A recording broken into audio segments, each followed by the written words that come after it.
ৰাজ্যৰ নিবনুৱাসকলৰ বাবে মুখ্যমন্ত্ৰী হিমন্ত বিশ্ব শৰ্মাৰ বৃহৎ ঘোষণা। এবাৰ পুনৰ মুখ্যমন্ত্ৰী হিমন্ত বিশ্ব শৰ্মাই দিছে ভাল খবৰ। শীঘ্ৰে ৰাজ্যত দিয়া হ'ব পুনৰ বৃহৎ নিযুক্তি। ইতিমধ্যে বন বিভাগৰ পদসমূহ মুকলি কৰি দিয়া হৈছে। ৫,০০০ নিবনুৱাই অসম আৰক্ষীত নিযুক্তি লাভ কৰিব আৰু বন বিভাগত হ'ব চাকৰি। 10 মে'ৰ ভিতৰত সম্পূৰ্ণ কৰিব এই বন বিভাগৰ নিযুক্তি প্ৰক্ৰিয়া আৰু ইয়াৰ লগে লগে 1 লাখ চাকৰিৰ লক্ষ্যত উপনীত হ'ব হিমন্ত বিশ্ব চৰকাৰ।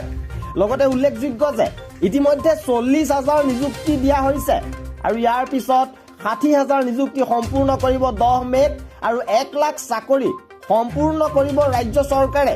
আৰু বন বিভাগৰ নিযুক্তি প্ৰক্ৰিয়াৰ বাবে আবেদন মুকলি কৰা হৈছে।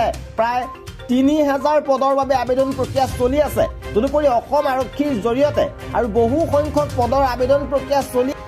ঠিক তেনেদৰে আমাৰ অসম পুলিচত প্ৰায় অসম পুলিচ আৰু ফৰেষ্ট ডিপাৰ্টমেণ্টত ৫,০০০ নিযুক্তি আমাৰ কৰিবলগীয়া আছে, যি 10 মে'ৰ ভিতৰত আমি শেষ কৰিব খুজিছোঁ।